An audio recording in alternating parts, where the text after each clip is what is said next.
Essa é a aula de número 2, cujo tema é A Treliça e a Videira. Nós estamos estudando esse livro, publicado pela editora Fiel, do Colin Marshall e Tony Payne. A Treliça e a Videira, a mentalidade de discipulado que transforma todas as coisas, transforma a igreja, transforma as nossas vidas, transforma o mundo.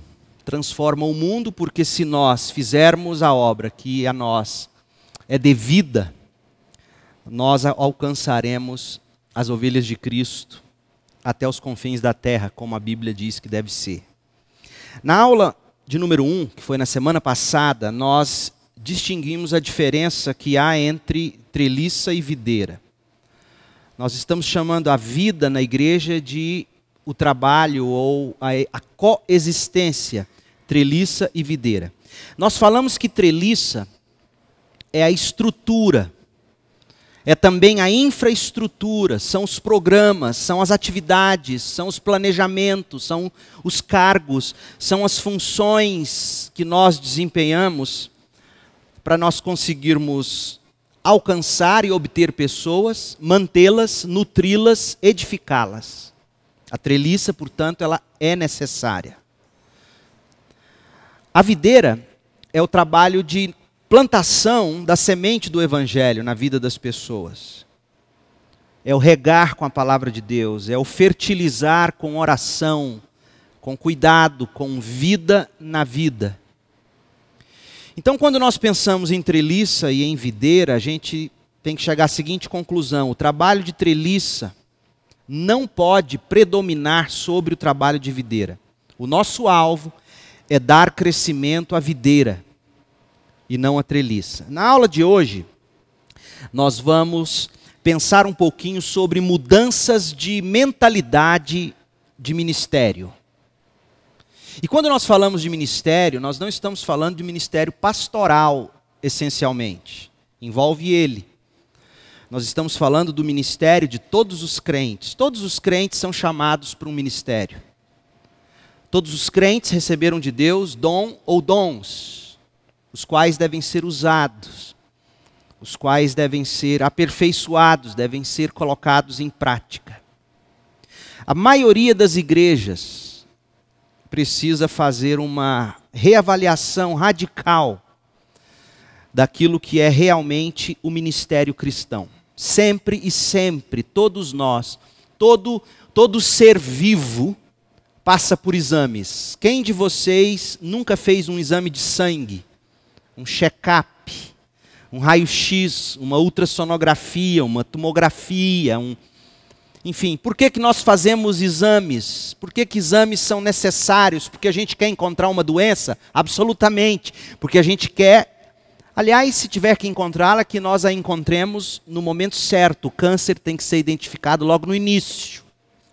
Não é assim que diz a medicina? Sabiamente.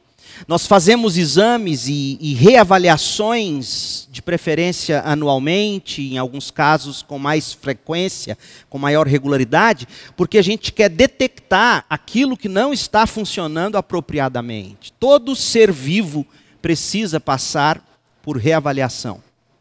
A igreja também. Qual é o alvo da igreja? Quais são os objetivos da igreja? Como a igreja está batalhando, atuando, trabalhando para ver seus alvos atingidos, seus objetivos cumpridos. Como a igreja está realizando a sua obra. Nas próximas aulas, nas próximas 3 aulas particularmente, nós vamos examinar a Bíblia para nós lançarmos os fundamentos para esta reavaliação. Ou seja, a partir das próximas aulas, a gente precisa ter o fundamento apropriado, preste bem atenção nisso. Porque quando a gente para e pensa, e eu estou muito feliz de ver jovens aqui hoje, e adolescentes também, quando a gente pensa em reavaliar a igreja, e ela é necessária, essa reavaliação, esse reexame, quando a gente pensa em reavaliar um ministério pastoral, e é necessário, um ministério diaconal, e é necessário, quando a gente pensa em reavaliação, a gente tem que ter parâmetros. Não se faz avaliação ou não se faz reavaliação sem parâmetros. Então, a partir da próxima aula, nós vamos encontrar os parâmetros, os fundamentos bíblicos, para nós reavaliarmos a vida como igreja, o alvo como igreja, os objetivos como igreja e como realizar isso enquanto igreja. Hoje, o que eu quero fazer com você é olhar, e aliás é a proposta do capítulo 2 do livro, eu estou seguindo aqui o material. Hoje, o que nós vamos fazer é o seguinte, nós vamos pensar no tipo de mudança que geralmente precisa ocorrer, o tipo de mudança de mentalidade, ou seja, qual é a mentalidade de igreja que a gente sonha em ter? Aonde a gente quer chegar como igreja? É isso que a gente precisa hoje começar a vislumbrar. A partir da semana que vem, os parâmetros que nós vamos construí-los para fazermos nossas reavaliações, nossas avaliações, nossos ajustes. Mas hoje, a gente precisa ver, e antes da gente formular esses argumentos em detalhe, vale a pena oferecer então um vislumbre do alvo a que nós nos encaminhamos aqui enquanto igreja. Porque o argumento do curso é o seguinte, como eu projetei aqui na tela. E eu quero que você preste bastante atenção nisso, está na página 23 do livro. As estruturas não fazem o ministério ou a vida da igreja se desenvolver. Assim como a treliça não dá crescimento à videira. Digamos que você plante uma videira na sua casa e você detecta que essa videira não está crescendo. O que você faz? Você corre para ajustar a treliça? Você corre para adubar a treliça ou você tenta mexer na videira? O que tem que crescer é a videira, o seu foco é a videira. Então, estrutura não é nosso foco. Programas não são nossos focos. Nosso foco são pessoas, é gente, é videira.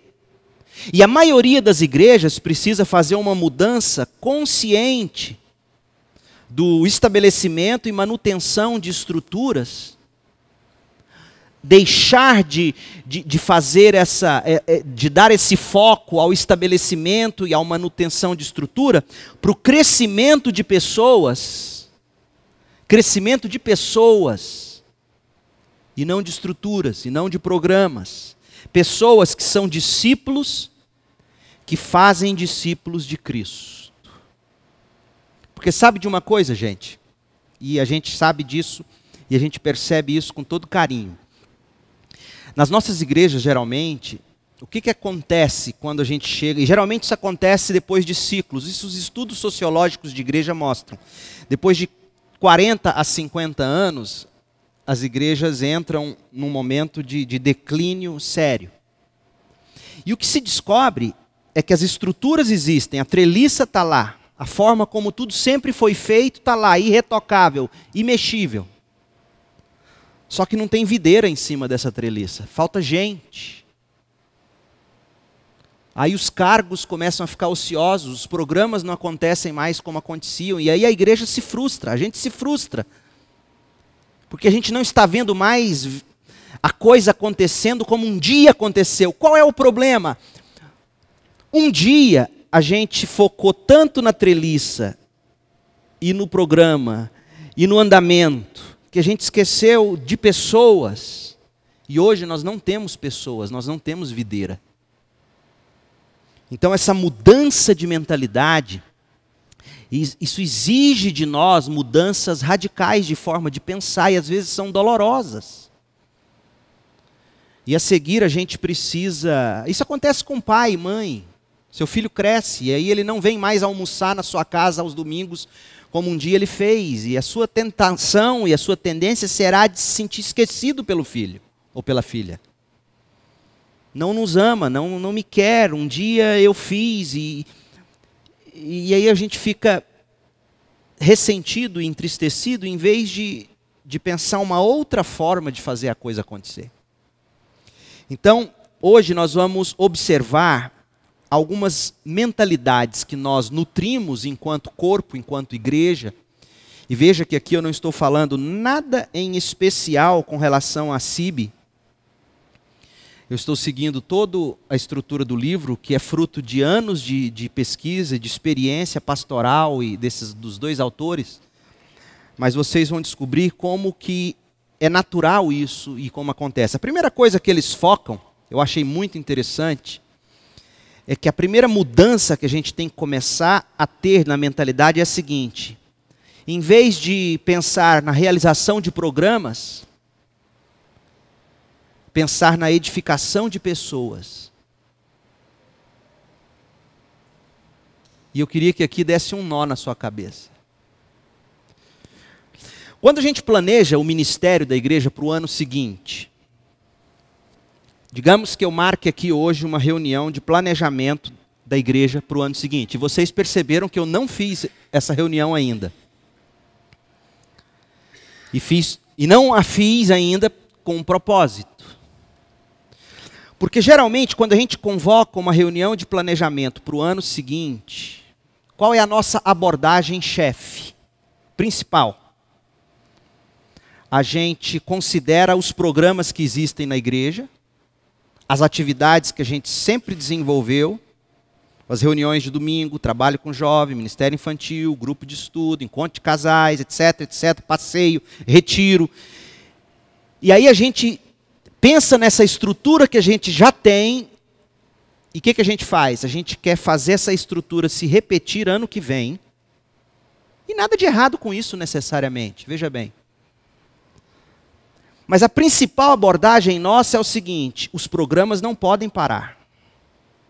O calendário tem que ser cumprido, ele tem que ser construído, e a gente o constrói, a gente vira escravo desse calendário, e aí a gente passa o resto do ano seguinte correndo atrás de cumprir o calendário que nós planejamos e nós criamos. Aonde reside, ou pode residir o problema numa mentalidade assim? A gente esquece de pessoas. A gente esquece que, de repente, no ano que vem, nós não vamos ter pessoas-chave que um dia fizeram um determinado ministério acontecer. Pessoas crescem, pessoas casam, pessoas mudam, pessoas amadurecem, pessoas passam por momentos difíceis, pessoas casam, pessoas têm filhos, pessoas passam no vestibular, pessoas têm que estudar para o Enem. Pessoas, a vida das pessoas é muito dinâmica, os nossos programas nem sempre. E aí a gente se frustra, porque a gente vive da mentalidade de programas, sem pensar em edificar pessoas. A outra abordagem é a gente começar com pessoas na igreja. Esquece por um momento, vamos planejar 2017, digamos. Esquece por um momento as estruturas, esquece os programas, esquece tudo que a gente sempre fez. Esse é o desafio, digamos. E a primeira coisa que a gente tem que pensar, então, não é no programa de casais, por exemplo. Não é no retiro de jovens, digamos, por exemplo. A primeira coisa que a gente tem que pensar é o seguinte: quais são os jovens que nós temos na igreja? O que esses jovens hoje mais precisam enquanto cristãos? Lembra que eu falei que nós vamos, a partir da semana que vem, criar os fundamentos, as balizas para a gente avaliar? Então, quais são os casais da igreja? Que tipo de casais? Nós temos recebido muitos casais, temos tido casais com filhos recém-nascidos. Qual é a realidade dos casais da nossa igreja? Nós temos uma discrepância muito grande entre casais jovens, casais mais velhos, casais com ninho vazio. Quantas viúvas ou viúvos temos na igreja? Qual é de fato a necessidade dos indivíduos, das pessoas? Percebe que aí sim a gente vai pensar um programa a partir de pessoas. Essa é uma mudança, gente, de mentalidade que é revolucionária. Porque quando a gente fixa o pensamento nas pessoas da igreja, isso muda o nosso foco.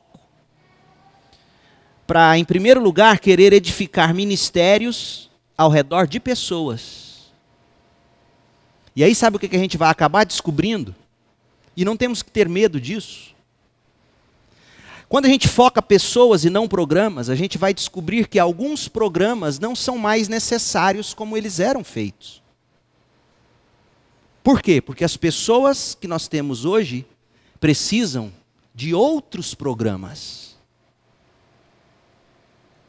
Porque lembra, o nosso negócio não é manter programa. O nosso negócio é edificar pessoas.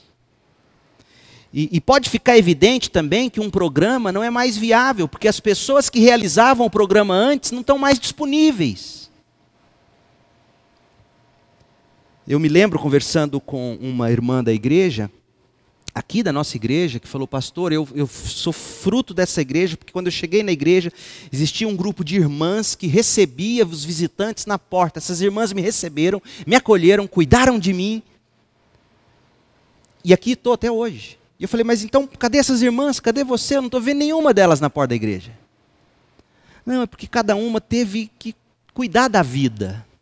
Teve que cuidar de outras coisas. Vieram as necessidades. Falei: entendi. Então, quem são hoje, por exemplo, as irmãs que poderiam cuidar da porta da igreja para receber mulheres que chegam? Por exemplo. E, de novo, aqui não existe nenhuma cobrança, viu, gente? Não estou mandando recado para ninguém. Ninguém saia daqui achando que o pastor Leandro vai terminar com isso, terminar com aquilo. Não, de jeito nenhum. Eu não sou enterra programas. Eu quero edificar pessoas. Eu estou apenas provocando vocês, porque isso é libertador até para vocês que estão envolvidos nos ministérios e nos programas. É libertador pensar assim. E aí a gente descobre que determinados programas não são mais necessários porque não atendem mais às necessidades das pessoas de hoje. O pastor Irlan Pereira de Azevedo, uma vez escutou um membro de uma igreja onde ele estava pregando, criticando o pastor da igreja e dizendo assim: pastor Irlande, o senhor é bom, não se faz mais pastor como antigamente. Ele falou: é verdade, irmão, e também não faz mais pastor para antigamente. Então, quais são as pessoas hoje, quais são as necessidades? E a partir disso o programa. Segundo, será que o determinado programa não acontece mais porque eu estou cansado e não tem ninguém mais que faz? E daí? E terceiro, será que novos ministérios não vão surgir e vão ser tão abençoadores quanto os que nós um dia tivemos? Então a nossa mentalidade muda de realizar programas para edificar pessoas. Mais sobre o como disso nós vamos ver ao longo do curso. Hoje é apenas uma primeira constatação. Segundo, muda a mentalidade do realizar eventos para o treinar pessoas. O que a gente está fazendo hoje? Treinando vocês. Eu estou investindo a minha vida em vocês. Semana passada o Itamar contou, nós tínhamos 62 pessoas. Hoje você já contou? Quantas? 52. Semana que vem, 102. Eu estou buscando reproduzir o meu ministério na vida de vocês. Tipicamente as igrejas adotam uma abordagem de evangelização baseada em eventos. É ou não é verdade, irmãos? Como é que é a nossa evangelização? No musical de Páscoa, nós vamos encher a igreja de gente. Vamos, não tem problema nenhum, amém. Mas não tem que ser só no musical de Páscoa. Musical de Natal, cultos especiais, culto de amigo, jantar especial, um retiro magnífico. A gente faz a igreja acontecer em torno de eventos. E qual é o problema de eventos? Em primeiro lugar, irmãos, na era que a gente vive, na era pós-cristã que o mundo tem vivido, na maioria dele, a maioria dos incrédulos, dos descrentes, não virão aos nossos programas. Você quer uma prova disso? Até os membros das nossas igrejas não frequentam todos os nossos programas. É um fato. Antigamente, todo mundo se ajustava. Será que porque antigamente os programas não eram mais a cara de antigamente? E os de hoje ficou no antigamente? Talvez seja isso. Então, em nossa era secular, pós-cristã, a maioria dos incrédulos nunca virão aos nossos eventos de imediato. Lembra o que eu disse semana passada? Em primeiro lugar, a gente tem que ganhar determinada pessoa para a gente. A gente tem que ser capaz de dizer, como Paulo disse: sede meus imitadores. Sede meus imitadores. Como eu sou de Cristo. Aí você ganha a pessoa para você, você ganha ela agora para Cristo, aí você ganha ela para a igreja. Só que hoje a gente quer ganhar a pessoa de cara para a igreja. E vou te dizer uma coisa, não sou eu que te digo não. Os especialistas em cultura dizem isso. Nós vivemos numa era onde as pessoas não gostam de instituições. Acabou. Não tem mais sócio remido de clube. Está acabando tudo isso. As pessoas não têm mais carteirinhas, fidelização. O mundo é volúvel assim. Então hoje a gente precisa criar uma forma de treinar pessoas como igreja, para que você, treinada, capacitada, possa agora, lá onde você vive, mora e convive, ganhar a pessoa para você, levar a pessoa que você ganhou para você para Cristo, e daí trazê-la para a igreja. E tomara a Deus que seja muito mais fácil do que a gente às vezes imagine. Tomara que de cara a gente já consiga trazê-las para os eventos. Outra coisa com evento. Eventos são caros. Se nós quisermos, eu estava conversando hoje com o pastor Fernando Lemos, a gente pensando em fazer um congresso Multiplique Jovem ano que vem, para fazer a juventude entrar nessa mentalidade de multiplicação de discípulos, de discipulado, de RD, de relacionamentos discipuladores, pequenos grupos. E ele me falou do Multiplique que aconteceu, e eles levaram uma determinada cantora que vive do ministério, para levar essa cantora, traslado e tudo, custou R$20 mil. Não são todas as igrejas que dispõem de R$20 mil no orçamento para fazer um evento desse. E aqui eu não estou tecendo nenhuma crítica. Pelo contrário. Se tivermos condições, vamos fazer. Mas quando a gente vive na realidade de evento, é caro, é difícil conciliação de agenda. Nós vivemos numa era em que a gente tem que realmente escolher qual o evento, e ademais, em vez de realizar diversos eventos, buscar encontrar maneira de treinar pessoas, para que essas pessoas se reproduzam onde elas convivem, onde elas moram, onde elas estão. Em terceiro lugar, do usar pessoas para o promover crescimento de pessoas. Voluntários são as pessoas que mantêm e expandem os programas de qualquer igreja. Uma igreja não existe sem seus voluntários. Graças a Deus, os voluntários são a força vital das igrejas. Voluntários gastam dinheiro do bolso, gastam energia, gastam vida, gastam noites, preparando lição, planejando. Voluntários ouvem críticas, vêm para a igreja e muitas vezes não podem assistir ao culto porque estão servindo as crianças, estão servindo na recepção, estão servindo na cantina, estão servindo. O perigo de ter esses voluntários dispostos é que a gente usa eles, a gente explora eles no melhor sentido do termo, mas a gente esquece de treiná-los. A gente esquece de cuidar deles. Se eu não tomar cuidado, por exemplo, eu vou ficar ligando para o Jerônimo, digamos, que é o administrador da igreja, e vou ficar ligando para ele, só para saber como está a situação tal, de tal negócio que a gente está fazendo acontecer na igreja. Eu vou me esquecer de ligar para ele e falar, Jerônimo, e aí, como é que está seu dia? No melhor sentido do termo, eu vou só sugar dele, nunca vou dar a ele. E nós precisamos cultivar uma mentalidade de igreja que não apenas usa o voluntário, mas promove o crescimento dele. Por exemplo, o trabalho do Ministério Infantil é extremamente desgastante e fundamentalmente necessário. A gente precisa ter uma equipe de tamanho tal que a gente consiga sempre dar folgas para a equipe. Por exemplo, o trabalho de berçário. O trabalho de berçário é um trabalho fundamental numa igreja, feito da forma como tem que ser feito. E o ideal é que a líder do berçário, os voluntários de berçário, para que a criança acostume com o rosto daquela pessoa, fique ali pelo menos 3 meses. Imagina, 3 meses da vida dela trancada numa sala, ajudando a cuidar de criança. Depois de 3 meses, nós temos que dar no mínimo 3 meses de descanso, de preparo, de capacitação. Senta no culto, minha irmã, meu irmão, seja abençoado, ouve agora, cante, receba. Mas geralmente nós temos tão pouca gente, que nem tem mais o ministério. Por quê? Porque a gente usou tanto, a gente sugou tanto, que o voluntário se esgotou, cansou e se arrebentou. Então a gente precisa mudar da mentalidade do usar pessoas para promover o crescimento. Outra coisa, do preencher lacunas para treinar novos obreiros.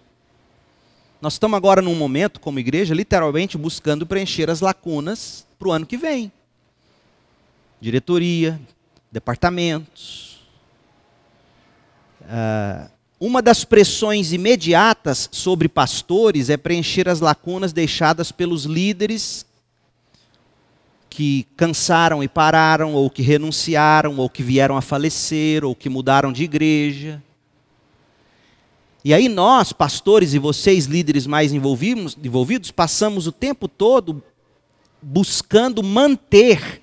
A gente nunca tem fôlego para parar, levantar os novos, identificar os novos, treinar os novos, capacitar os novos. Então a gente tem que começar com as pessoas que Deus nos deu. Então, por exemplo, hoje, o grande exame que nossa igreja, ao meu ver, precisaria fazer é o seguinte: esquece os programas. Quem são as pessoas que nós temos na igreja hoje? Quais são os dons delas? Por exemplo, acabamos de batizar o Márcio. O Márcio é um sargento de bombeiros.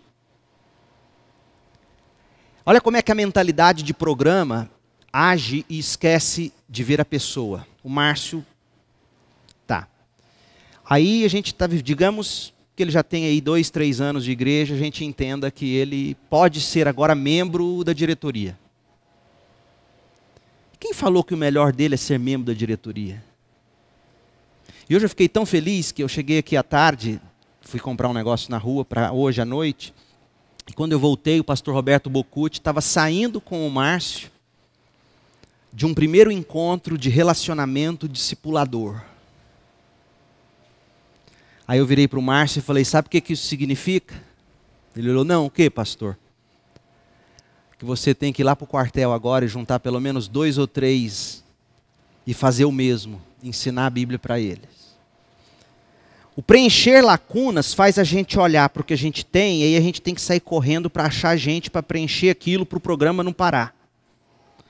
O treinar novos obreiros, olha para a nova moça que foi batizada na igreja, o novo rapaz que está frequentando a igreja e começa a conhecê-lo, começa a perceber, digamos que seja um professor de educação física, o Daniel está aqui, nós batizamos ele. Cadê? Está aqui hoje à noite? Não veio. Já está envolvido no Ministério ANSI, Ministério Infantil, é professor de educação artística, de artes, trabalha com cenário. O negócio dele é esse. Criança, alunos. Então vamos fortalecê-lo nisso, treiná-lo nisso, e ele vai abençoar a nossa igreja nisso. Não é que eu tenho que agora pegá-lo, colocar ele para ser o diretor de sociabilidade da juventude. Espera aí, não é assim. Isso é o melhor para ele? Não, é porque a gente tem o cargo, tem que ter alguém lá. E que bom que é o Daniel, sangue novo. Espera aí, mas sangue novo no lugar errado coagula. Sangue novo no lugar errado coagula. Sabe o que é sangue coagulado? É AVC, né? Dá um AVC na igreja. Por quê? Porque você pôs sangue novo no lugar errado. Então, a gente tem que parar um pouquinho de preocupar com o preenchimento de lacunas, identificar os novos e dizer: Senhor, como eu vou usar o talento da Ellen? Outra coisa, do resolver problemas para ajudar pessoas a progredirem. Geralmente a gente visita só aqueles que estão doentes ou precisando de ajuda. Raramente a gente visita para um encorajamento. Pastor, eu chego na sua casa, uai, pastor, tá bom? O que foi? Nada não, irmão, vim te ver. Raramente isso acontece. E você também. Qual é o problema com isso? A gente nunca tem tempo para sentar e sonhar, porque a gente só senta para ajudar a enxugar o choro. E o ministério em nossas igrejas fica baseado em reagir a problemas, enquanto que o alvo é levar pessoas em direção a Deus, ajudar pessoas a crescerem. Então a gente tem que ter mais tempo para isso. A gente tem que ter mais tempo para encorajamento. A gente tem que ter mais tempo para sermos pessoas proativas e não reativas. Reagindo para resolver um problema, reagindo para não deixar o prato cair, para não deixar a peteca cair. Outra coisa, do prender-se a ministério ordenado para o desenvolver liderança de equipe. As diversas maneiras pelas quais a prática das nossas igrejas acontece é o seguinte: às vezes a gente pensa que ministério só acontece com pastor. Os pastores são os únicos verdadeiros ministros da igreja. Não é, isso não é verdade. Isso é catolicismo. O catolicismo é que diz que só o padre reza a missa. O crente acredita que todos os santos têm ministério. E que o trabalho e o ministério do pastor é capacitar os crentes para que os crentes desenvolvam os ministérios deles. Eu vou fracassar, irmão, se eu sair daqui e não deixar vocês, ou alguns de vocês, ou a maioria, ou a liderança, treinada. Todo pastor que deixa a igreja sem essa capacitação, fracassa. Por mais que durante o tempo dele a igreja tenha sido aquele boom. Porque geralmente as igrejas têm seus booms por causa da personalidade do pastor. E nada errado necessariamente. Só que se ele não souber usar isso para daí capacitar para o dia que ele for embora, ninguém mais se lembrar dele, no bom sentido, porque as coisas andam, as coisas acontecem, esse pastor foi bom. Quando eu olho para Campinas, e olha que eu fui falho, eu errei muito, sou humano, e vejo o meu sucessor, pastor Silas, lá em Campinas, dando novos passos, levando a igreja no terreno novo que a igreja sempre teve, com perspectivas de crescer, de expandir. Quando eu vejo que eles estão arejados, no fundo, a minha sensação é de pensar assim: poxa, esqueceram de mim. Mas na verdade é como um pai que olha para o filho e vê assim: olha, cresceu, olha que bonito, vão comprar a casa própria, vão construir a casa nova. Eu fiz parte daquilo. E que bom, e graças a Deus que estão indo muito bem sem mim. Alguma coisa boa eu fiz, tanto que agora estão bem. O pastor que, por mais que tenha tido barulho na igreja, e ao sair não deixou essa nova liderança desenvolvida, equipada, ele fracassa, gente. Não me deixem errar. Paulo deixou Timóteo, deixou Silas, deixou vários. E Paulo ensinou Timóteo: Timóteo, deixe outros. Tito, deixe outros. Não fracassem. Você que tem um cargo na igreja tem que se preocupar. Esse é o grande momento. Há tempos você serve como vice-presidente, tesoureiro, diretor disso, diretor daquilo. Você tem que ser o primeiro a falar assim: escuta, quem é que eu posso começar a chamar para o meu lado? E ajudá-lo a entender qual é o trabalho da igreja.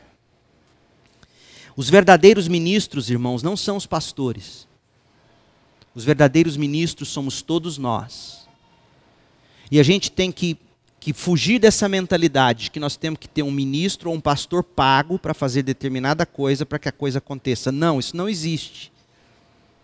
Se tivermos condições, ótimo. O ideal é que a gente tenha pessoas preparadas, capacitadas, prontas para desenvolverem o serviço. Outra coisa, do focalizar-se em cargos de igreja para formar parcerias de ministério.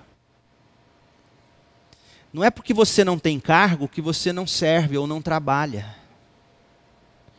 E geralmente a gente enxerga assim, as pessoas têm que ter um cargo na diretoria, ou num departamento, ou em determinada estrutura. Porque senão não, esse ano eu estou parado, esse ano eu não quero cargo nenhum, não é assim que a gente diz? Gente, pense no que a gente costuma dizer. A gente está dizendo que só trabalha na igreja quem tem cargo, isso está errado.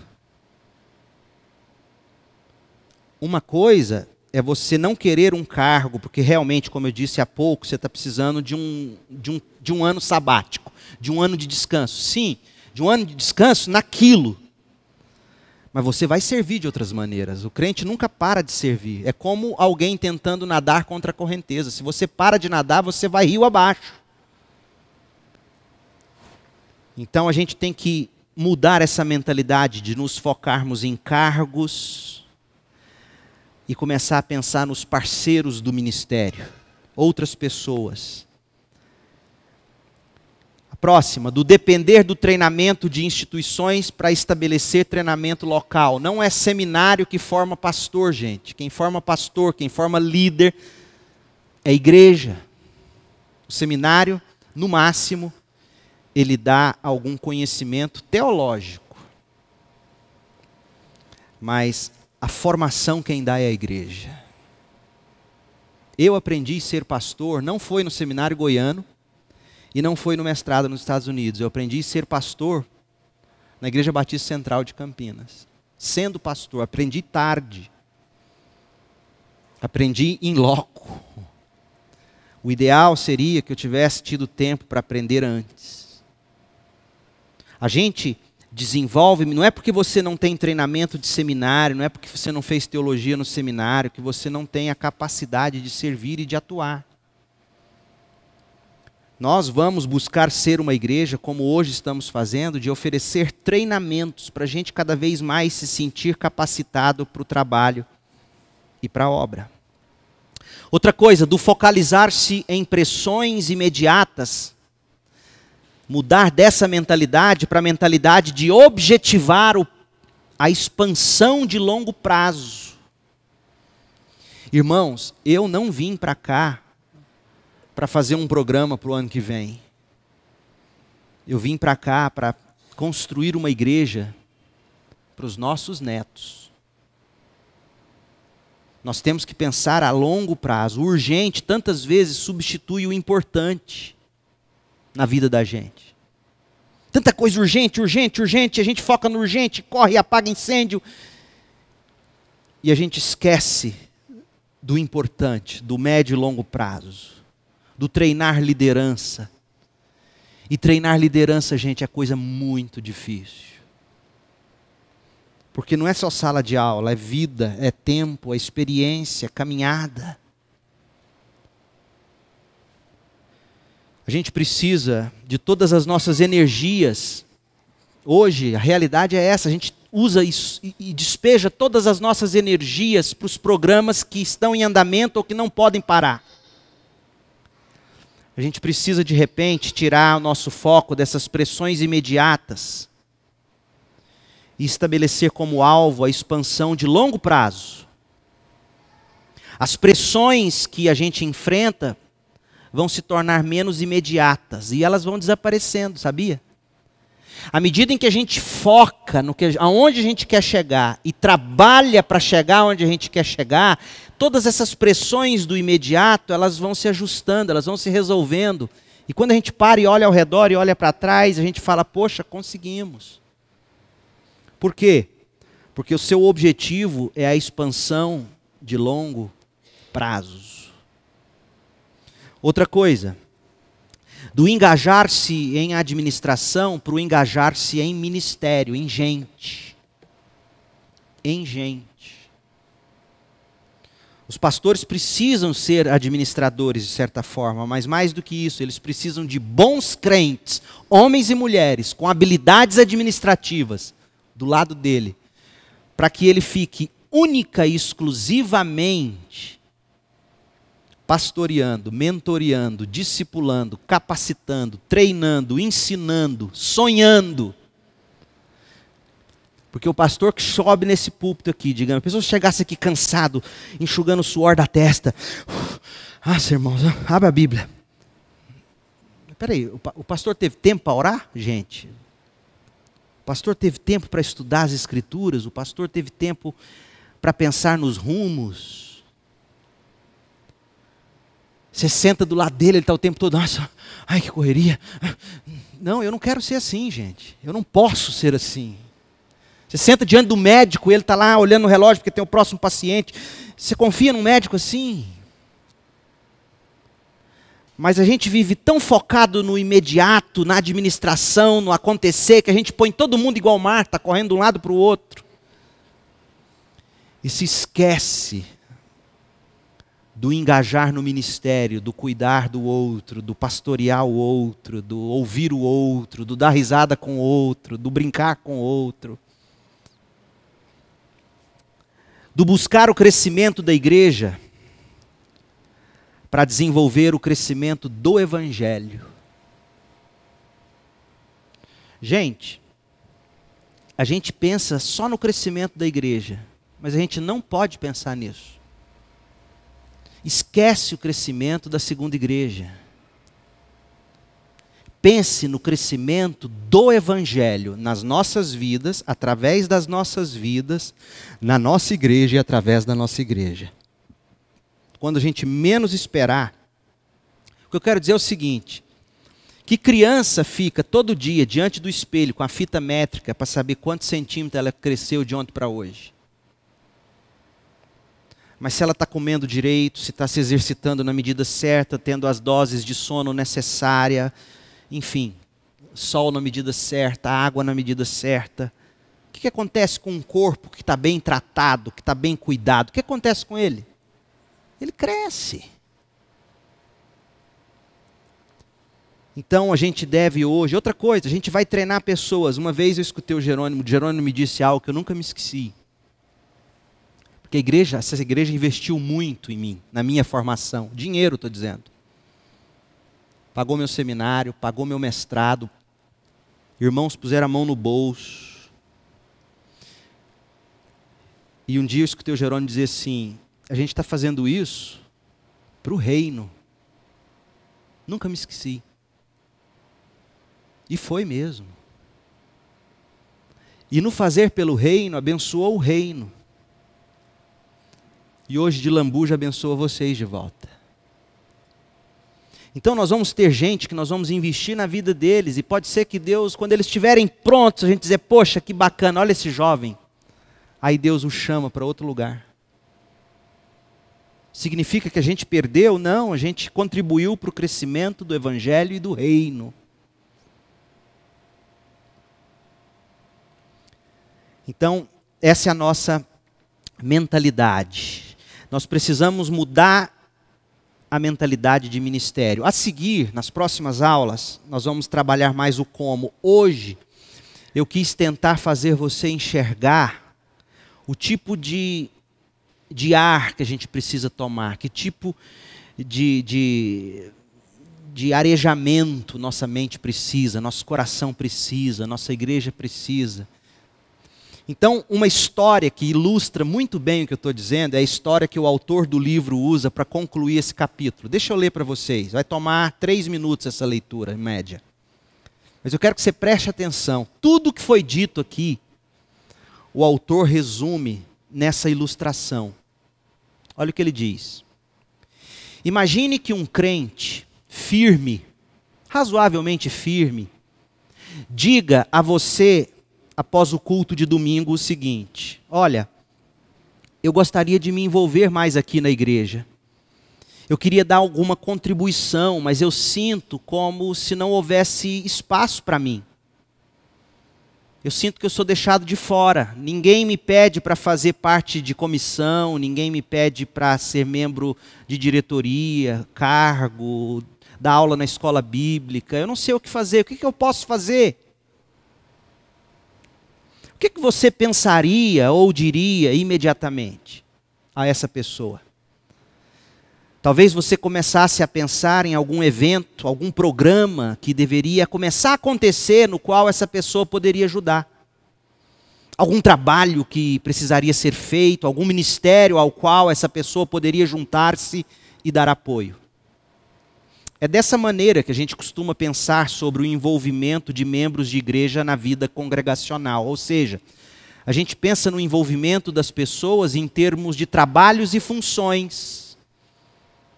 Recepcionista, tesoureiro, pastor, diácono, músico, líder de louvor, coralista, professor de escola bíblica. Gente, a implicação desta maneira de pensar na vida da congregação é clara. Se todos os trabalhos e funções ou cargos estão ocupados, realmente não há nada a fazer nessa igreja.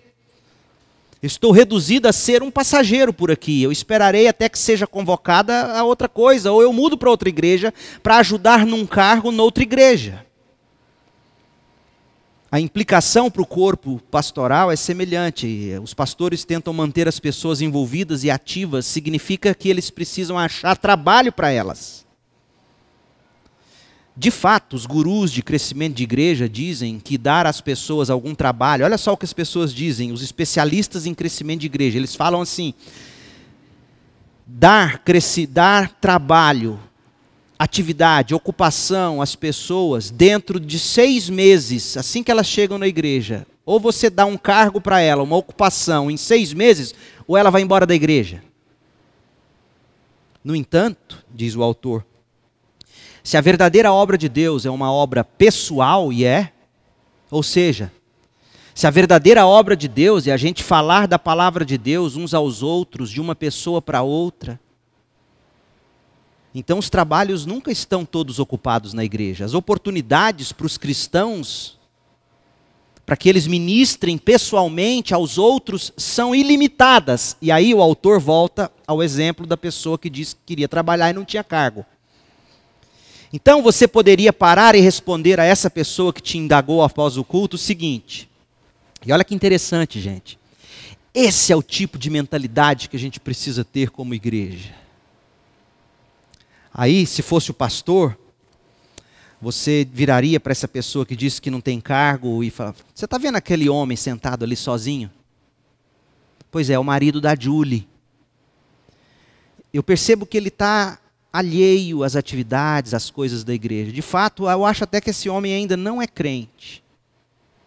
O que você acha de eu apresentar você a ele e você assumir o compromisso de encontrar com ele toda semana por 15 minutos para vocês tomarem um café, para você ler o texto bíblico para ele, orar com ele, compartilhar o que o pastor pregou no domingo? Você topa? Ou digamos, está vendo aquele casal ali? Eu sei que eles estão passando por algumas dificuldades. Que tal você e sua esposa? Eu apresento vocês ao casal. Que tal você se encontrar com eles uma vez por semana para orar com eles? E se você ainda tiver tempo, você está cuidando do marido da Julie, vocês estão cuidando do casal, digamos que você tem mais tempo. Que tal você descobrir um vizinho na sua rua, no seu prédio, no seu condomínio? Começar a orar por ele, chamar ele para um churrasco, para um jantar, para um almoço. Criar um relacionamento, um vínculo. Falar do evangelho para ele e trazê-lo para a igreja. Esse é o trabalho da igreja. Uns na vida dos outros.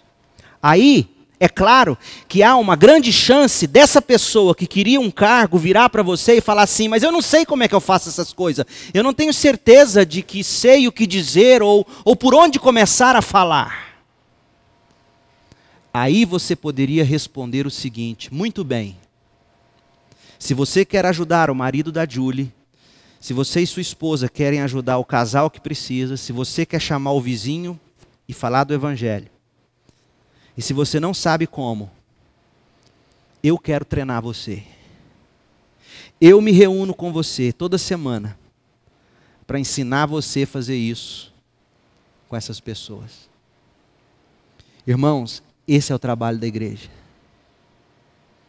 É a gente colar naquela pessoa, e nós batizamos quantos mesmos dessa vez? Foram 10, 11? Colar nele e falar: escuta, eu falei isso para o Joaquim semana passada.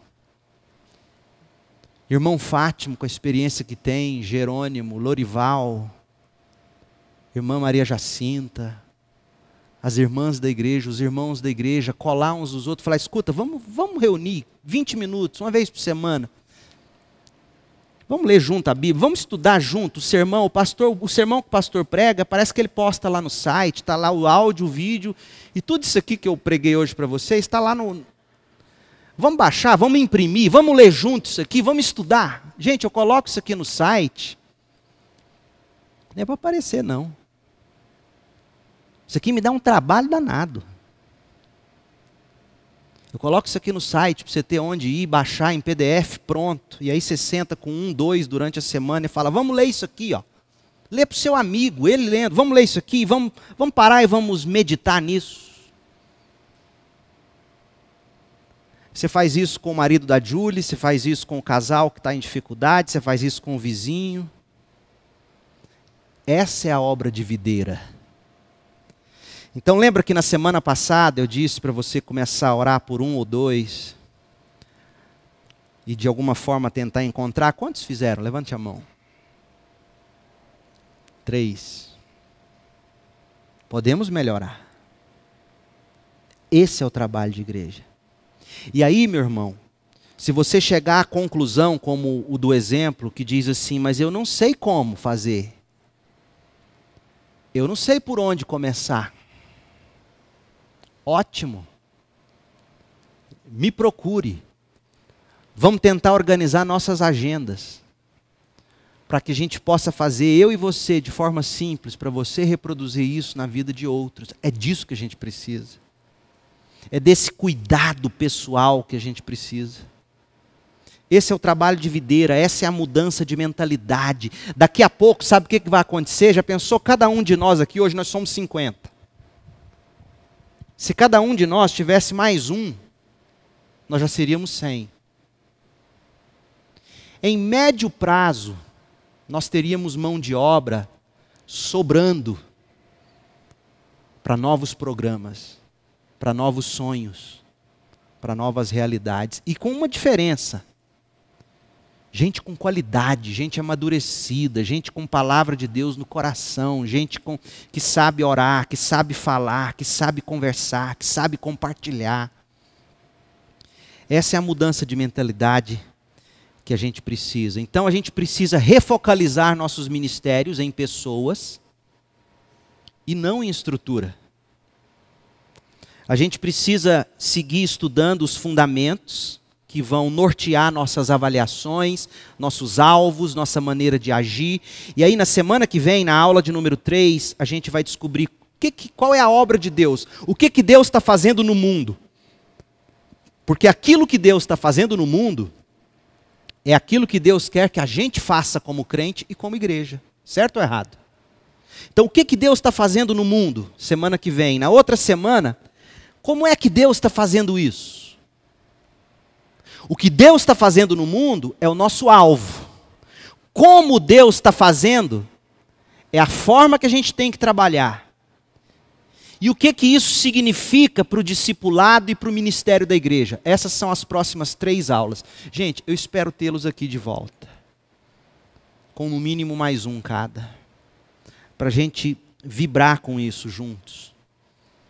E ver a obra de Deus acontecer. Se não me falha a memória, semana que vem é feriado, quarta-feira, certo? Então ninguém vai ter aula e nem vai trabalhar. E você não vai viajar no meio da semana. Então todo mundo aqui. Amém? Certo.